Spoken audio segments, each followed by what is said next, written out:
اللہ کا شکر ہے اس پلیٹ فارم سے کتاب و سنت کی آواز بلند ہو رہی ہے الحمدللہ. ہم آپ کے بابوں کو بالکل نہیں مانتے اس لیے کہ آپ بھی دوسروں کے بابوں کو نہیں مانتے. میں کبھی بعض اوقات یہ جب حضرت یونس علیہ السلام کی قوم کا واقعہ قرآن میں پڑھتا ہوں نا تو میں بڑی خواہش کرتا ہوں کہ میں جنت میں جا کے یہ منظر دیکھوں کہ وقت کا پیغمبر عذاب کی وعید سنا کے گیا ہے اور لوگ چیخو پکار کر رہے ہیں اور ایسا یونیک کیس ہو گیا ہے, سمجھ لیں مردے ہی زندہ ہو گئے کہ اللہ تعالیٰ ان کی چیخو پکار سن کے ان کی توبہ بھی قبول کر لیتا ہے. اور پھر یونس علیہ السلام جب واپس آتے ہیں ان کی حیرانگی کیا ہوگی, ٹھیک ہے, کیا ڈراپ سین ہوگا. میں کہتا ہوں جی اس طرح کی کوئی ٹریجک فلم نہیں ہو سکتی جو یونس علیہ السلام اور ان کی قوم کی ہے. اور وہ کیوں ہوا؟ صرف یونس علیہ السلام سے ایک اجتہادی خطا ہوئی. ہم اسے گناہ نہیں کہتے, وہ خطا ہے. انبیاء خطا کرتے ہیں لیکن چونکہ وہ اپنی خطا پر قائم نہیں رہتے اور وہ گناہ کے زمرے میں بھی نہیں ہے, غلطی ہے بحیثیت انسان. انسان غلطیوں سے پاک اگر ہم پیغمبروں کو کہتے ہیں تو یہ پاک وہ والا نہیں ہے جس طرح اللہ پاک ہے. آپ سبحان کا لفظ صرف اللہ کے ساتھ بولتے ہیں, کوئی پیغمبر بھی سبحان نہیں ہے. پرفیکٹ صرف اللہ ہے. یہ ذہن میں رکھیے گا, گناہ اور غلطی میں فرق ہے.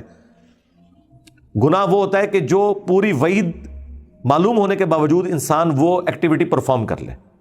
اجتہادی خطا یہ ہوتی ہے کہ وہ ایک ایسی صورتحال اس کے سامنے آئے جس میں اس کے سامنے دو آپشن موجود ہوں اور اس میں سے وہ ایک ایسا آپشن اڈاپٹ کر لے جو اللہ کی مرضی نہ ہو, اور جو اللہ کی مرضی والا آپشن ہے اسے وہ ترک کر دے. اور یہ وہ بدنیتی پہ نہیں کر رہا, اس کی سمجھ میں ہے ہی ہے اس کا آپشن, وہ نافرمانی سمجھ کے نہیں کر رہا. جس طرح نبی علیہ السلام نے کیا, غزوہ بدر کے قیدیوں کو چھوڑ دیا.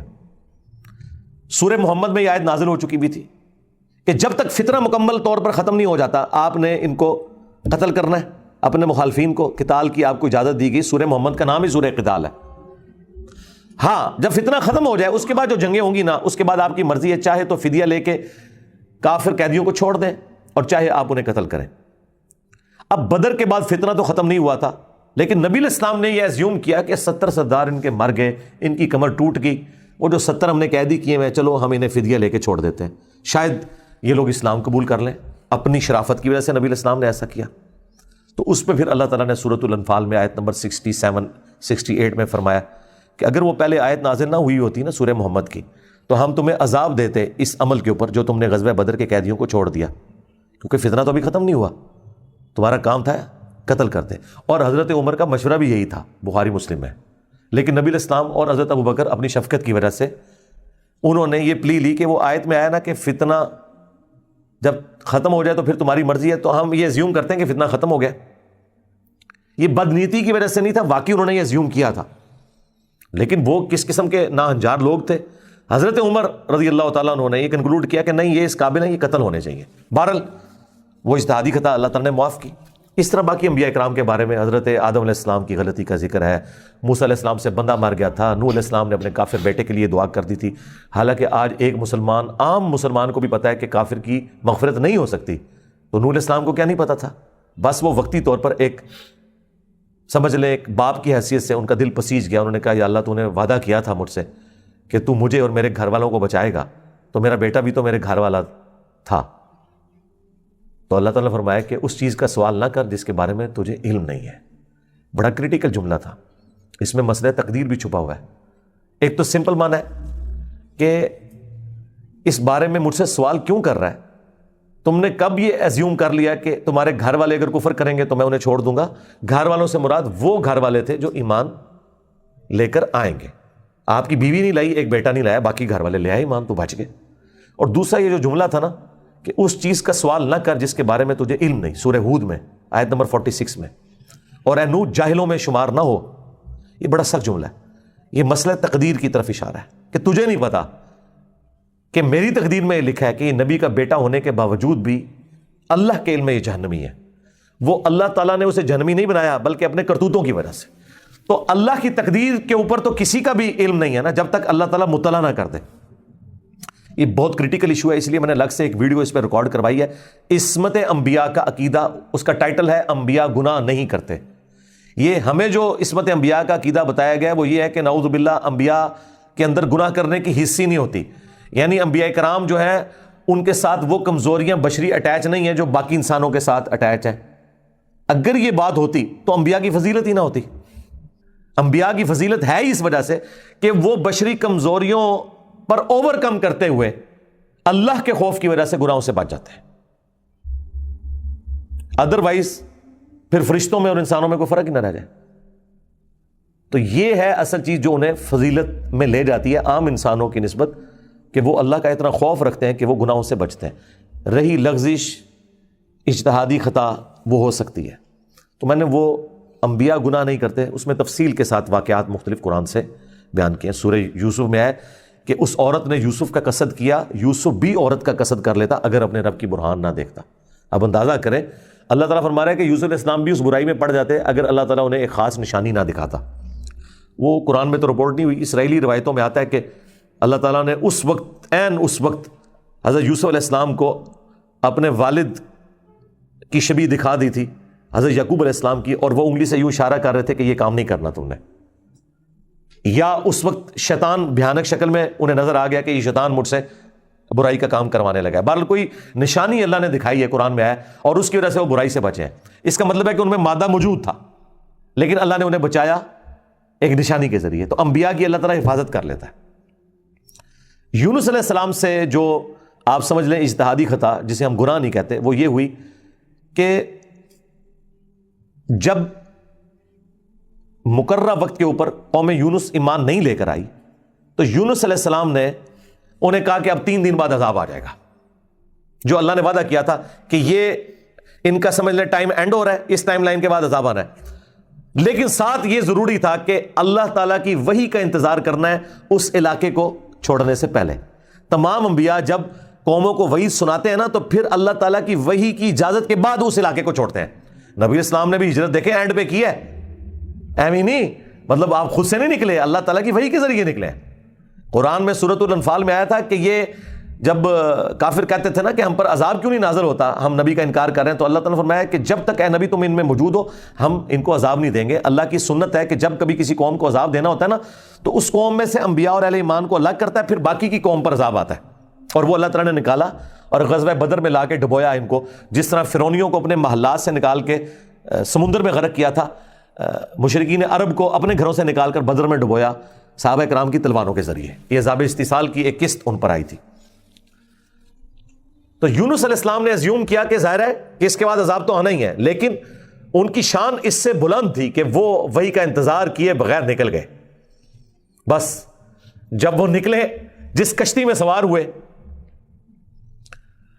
وہ کشتی جو ہے وہ بھنور میں پھنس گئی، اور ان کی اپنی ایک نارمز چل رہی تھی کہ اگر کشتی بھنور میں پھنس جائے تو یہ اس چیز کی علامت ہے کہ کوئی غلام اپنے آقا کی اجازت کے بغیر بھاگ کر آ گیا. پھر وہ قرآن اندازی کرتے تھے اور جس کے نام قرآن نکلتا تھا اس کو فدیے کے طور پر وہ سمندر میں ڈال دیتے تھے. پہلی دفعہ قرآن اندازی کی گئی، بیلٹنگ، تو حضرت یونس علیہ السلام کا نام نکلا. ان کا نہیں یونس علیہ السلام تو اس طرح ہو ہی نہیں سکتا. دوسری بار، تیسری بار، تینوں بار یونس علیہ السلام کا نام نکلا قرآن اندازی میں. تو یونس علیہ السلام نے، اچھا قرآن میں اشارتاً اس کا ذکر ہے، اسرائیلی روایتوں میں تفصیل کے ساتھ ہے، لیکن یہ بالکل قرآن میں فٹ ان بیٹھتی ہیں. یعنی آپ کو یہ تو بتایا گیا کہ یونس السلام مچھلی کے پیٹ میں رہے، تو وہ مچھلی کے پیٹ میں پہنچے کیسے تھے؟ مچھلی کے پیٹ تک پہنچنے کے لیے تو آپ کو آبدوز چاہیے، نیچے ہے مچھلی، اتنی بڑی ویل مچھلی ہے، کوئی چھوٹی مچھلی کے پیٹ میں تو رہ نہیں سکتا بندہ. تو وہ حضرت یونس علیہ السلام کو انہوں نے سمندر میں پھینک دیا. یونس علیہ السلام نے خود ہی کہا، ان کو کلک کر گیا کہ یہ معاملہ میرے اینڈ پہ ہے. انہوں نے کہا بھائی مجھے پھینکو، تم، مجھے سمجھ آ گئی ہے. ظاہر فوراً کلک کر گیا کہ معاملہ خراب میرے سے ہی ہو گیا. وہ ان کو سمندر میں پھینک دیا تو اللہ کے حکم سے ایک مچھلی نے انہیں نگل لیا. یہ قرآن میں ہے. قرآن میں آگے تفصیل نہیں ہے کہ کتنے دن تک، لیکن تورات میں ملتا ہے کہ 3 دن اور 3 رات تک وہ مچھلی کے پیٹ میں رہے. یہ ویسے پبلک مشہور ہے 40 دن، نہیں 3 دن ہے. بس وہی 3 دن، وہ جو 3 دن عذاب آنے تھے نا، وہ 3 دن انہوں نے مچھلی کے پیٹ میں گزارے. اور وہ 3 دن ان کی قوم نے زندگی موت کی کشمکش میں گزارے ہیں کہ ابھی عذاب آیا کہ آیا. ٹھیک ہے، توبہ ہے نہیں ہوئی کہ آئی ایم سوری تے توبہ قبول ہو گئی ہے نا. 3 دن انہوں نے پی کٹی ہے بھائی جی. یہاں تو لوگ 1 دن جیل نہیں کاٹ سکتے، 3 دن تک انہوں نے وہ تکلیف کاٹی ہے. پھر اللہ تعالیٰ نے ان کی توبہ قبول کی ہے. اور یہاں پہ حضرت یونس علیہ السلام 3 دن تک مچھلی کے پیٹ میں اندھیرے میں، اور دیکھیں اللہ نے ان کو ایسے کلمات سکھا دیے، مختصر تھے، پرفیکٹ تھے، بہترین توبہ، لا الہ الا انت سبحانک.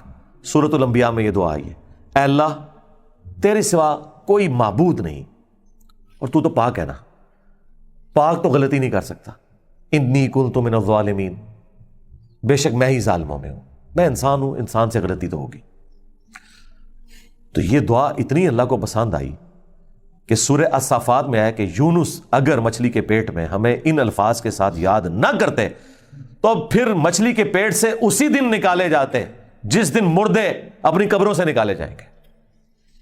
قیامت کے دن تک مچھلی کے پیٹ میں رہتے، یعنی مچھلی کا پیٹ ان کی قبر بن جاتی.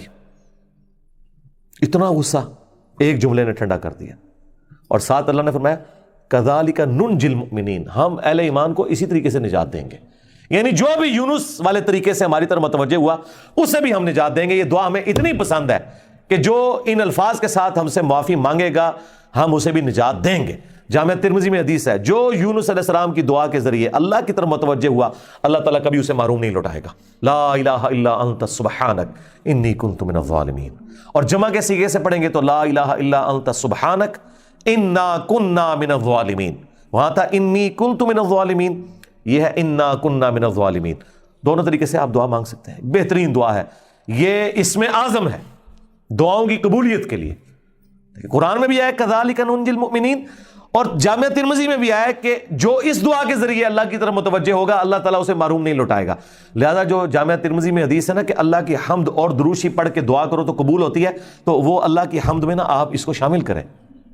لا الہ الا انت سبحانک انی کنت من الظالمین، یہ اللہ کی بیسٹ حمد بھی ہے اور بیسٹ استغفار بھی ہے، اور ایسا استغفار ہے کہ اللہ کی رحمت کو ٹریگر کرنے والا ہے. دیکھیں آپ نے اللہ تعالیٰ کی کس چیز کو ہائی لائٹ کیا ہے کہ یا اللہ تو پاک ہے، تو غلطی کر نہیں سکتا. اس کی عظمت مان لی، اور پھر ساتھ ہی کہا کہ مجھے تو نے بنایا ہی ایسا ہے کہ میں غلطی کروں گا، تو دیکھ میں کمزور ہوں، میں مان رہا ہوں میں غلطی کروں گا، تو کر بیٹھوں تو معاف کر دینا. اس سے بیسٹ انداز نہیں ہو سکتا اپنی غلطیوں پر معافی مانگنے کا. تو یہ حرز جاں بنائیں، لا الہ الا انت سبحانک انی کنت من الظالمین. یقین کریں یہ دعا آپ کے سامنے یونس علیہ السلام ہو، مچھلی کا پیٹ، گپ اندھیرا، 3 دن 3 رات، دنیا میں کوئی آ کے آپ کو ریسکیو نہیں کر سکتا، اور موت سامنے نظر آ رہی ہے. حضرت یونس علیہ السلام اسی طریقے سے بچے ہیں جیسے مردہ کو زندہ ہو جائے. یہ تو چلتے پھرتے، نہ اس کے لیے وضو ہونا شرط ہے، نہ اس کے لیے غسل ہونا شرط ہے، اس کے لیے صرف ایک نیک نیتی کے ساتھ اللہ کی طرف متوجہ ہونا شرط ہے کہ آپ مان لیں کہ آپ کمزور ہیں، طاقتور وہ ہے. آپ غلطی کریں گے وہ غلطی نہیں کرتا، آپ معافی مانگیں گے وہ معافی دینے والا ہے. اللہ بھی التواب ہے اور بندے بھی توبہ کرنے والے ہیں. اللہ کی توبہ یہ ہے کہ جب آپ اللہ کی طرف رجوع کرتے ہیں، توبہ کا مطلب ہوتا ہے رجوع لانا، تو اللہ آپ کی طرف رجوع لے آتا ہے. آپ اپنے استغفار میں، اپنی صبح و شام کے اذکار میں، ہر جگہ اپنے تشہد کے اندر اس دعا کو پڑھا کریں. یہ بڑے بڑے مشکلوں کو آسان کر دیتی ہے.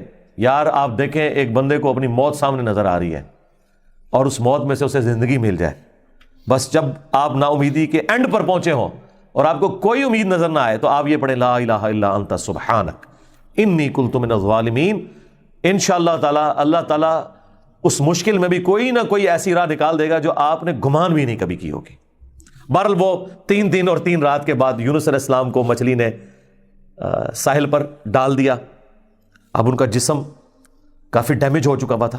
قرآن میں آیا کہ ان کے لیے اللہ تعالیٰ نے کدو کی بیل اگا دی جو ان کے اوپر سایہ کی ہوئی تھی، کیونکہ بالکل لاغر ہوئے ہوئے تھے وہ، اور پھر دھوپ سے بچاؤ کے لیے وہ بیل بھی ان کو چاہیے تھی. پھر سسٹین ہوئے، جب واپس اپنی قوم میں آئے تو دیکھا کہ جناب سارے رفع دین نمازاں پڑھ رہے ہیں.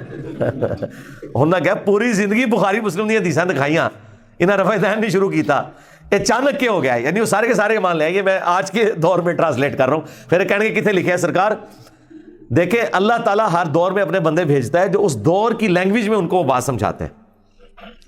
تو انہوں نے دیکھا بھی انقلاب یہ کہاں سے آ گیا، سارے اونچی آمین کہہ رہے ہیں، سارے رفع الدین سے نماز پڑھ رہے ہیں، سارے نے جڑے اپنی شلواریں چھنگ لیاں نے کیا ہو گیا؟ تو پتہ چلا کہ جناب اللہ تعالیٰ نے معاف کر دیا ان کو. اور یہ ایک ایسا ایکسیپشنل واقعہ ہے جو اللہ تعالیٰ کی پوری بنائے ہوئے پلان کے اندر، پوری ڈیسٹنی میں، پوری انسانی تاریخ میں اور کسی کے لیے نہیں ہوا. اس خاص واقعے کی وجہ سے ہی اس سورت کا نام سورہ یونس ہے. اگرچہ یونس علیہ السلام کا ذکر آپ نے دیکھ لیا، بس یہ اتنا صحیح آ رہا ہے. یہ باقی پورے واقعات قرآن میں سکیٹرڈ فارم میں ہے. سورہ ہود سے میں نے بیان کیا، سورۃ الاعراف، باقی صورتوں سے جوڑ کے آپ کو ایک جگہ پوری پکچر بتائی ہے. حالانکہ عام بندے سے پوچھے نا کہ سورہ یونس میں کیا ہوگا، تو وہ یہ بتائیں گے آپ کو کہ سورہ یونس میں یہ لکھا ہوا ہوگا کہ حضرت یونس علیہ السلام کتنے خوبصورت تھے، ان کی زلفوں کا رنگ کیا تھا، ان کے ماں باپ کہاں رہتے تھے، وہ کہاں پیدا ہوئے، کہاں فوت ہوئے. عام آدمی تو یہ سمجھ رہا ہوگا. حالانکہ سورہ یونس کا جو مرکزی ٹاپک ہے نا وہ توحید ہے، ٹوٹل توحید. اور اس میں حضرت یونس علیہ السلام بھی فٹ ان بیٹھ رہے ہیں. کیوں؟ توحید کا مطلب یہ ہے کہ ہوگا وہ جو اللہ چاہے گا، اور اللہ چاہے تو اپنا بنایا ہوا قانون بھی توڑ سکتا ہے. اللہ اپنے قانون کا بھی کوئی پابند نہیں ہے. لیکن یہ دنیا کے اعتبار سے، آخرت کے لیے نہیں. آخرت کے لیے اللہ نے قرآن میں یہ بتایا کہ میں اپنے وعدے کے خلاف نہیں چلوں گا. آخرت اللہ کا قانون نہیں ہے، وعدہ ہے.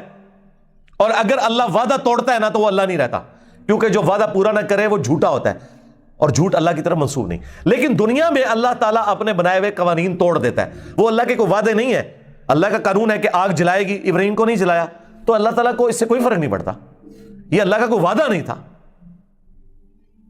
چھری کاٹتی ہے، اسماعیل علیہ السلام کو نہیں کاٹا، یہ اللہ کا قانون ٹوٹا. سمندر میں انسان غرق ہو جاتا ہے، موسیٰ علیہ السلام کے لیے راستہ بن گیا، یہ اللہ کا قانون ٹوٹا معجزے کے طور پر.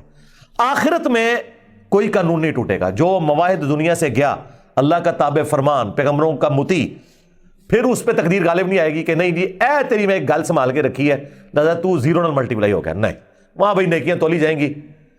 چاہے گناہوں کے پلڑے میں بڑے سے بڑا گناہ بھی آ گیا شرک کے سوا، اور نیکیاں بھاری ہو گئی، تو اللہ تعالیٰ کسی کو یہ کہے گا کہ بھی نہیں کہ بالکل دوتے زیرو زیرو ہی بچے ہیں. نہیں، بس یہ میرا وعدہ ہے کہ میں بچا لوں گا. بلکہ اللہ کی تو رحمت اس سے بھی زیادہ ہے. وہ تو اپنے پیغمبر کی شفاعت سے جن کے نیکیوں کے پلڑے ہلکے بھی ہو جائیں گے ان کی بھی کمپنسیشن فرما دے گا، اگر وہ شرک نہ کرتے ہوئے. انشاءاللہ تعالی ہمیں تو اللہ تعالیٰ بغیر حساب و کتاب کی جنت میں داخلہ عطا فرمائے. آمین.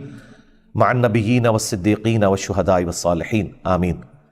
بہرحال یونس علیہ السلام جب واپس آئے، انہوں نے یہ ساری بہاریں دیکھی، تو ظاہر ہے کہ خوشی خوشی انہوں نے اس کو ایکسیپٹ کیا، اور اللہ تعالیٰ نے پھر اس کو قیامت تک کے لیے قرآن میں نقل کر دیا